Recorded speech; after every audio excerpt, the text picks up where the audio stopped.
Tomorrow marks the 3-month period of missed city council meetings for Vinny Palermo. And of course, the reason he's failed to show up is because he's in jail awaiting trial on fraud and public corruption charges. 6 News' Brian Mastry is live with what happens at tomorrow's meeting and how soon we could see a replacement. Brian. Lauren, tomorrow will be fairly uneventful when it comes to the actual regularly scheduled city council meeting. There are no items on this agenda related to Vinny Palermo. But once the meeting ends, the South Omaha councilman will be put on notice. His seat will be vacated next week.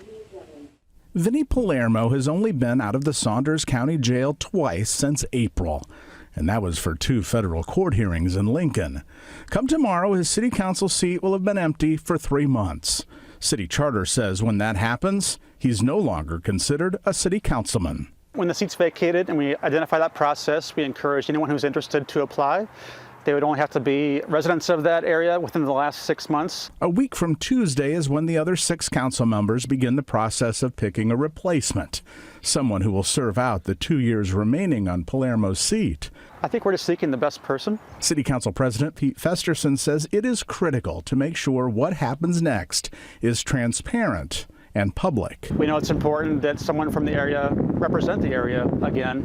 I've spent a lot of time in South Omaha. Council members have spent a lot of time working on South Omaha issues, but we know it's important. We want to address that as soon as possible. John and Lauren, the council president adds that the expectation is that they'd have Palermo's replacement in place in 45 to 60 days. Live in the newsroom, Brian Mastry, 6 News. Brian, thank you.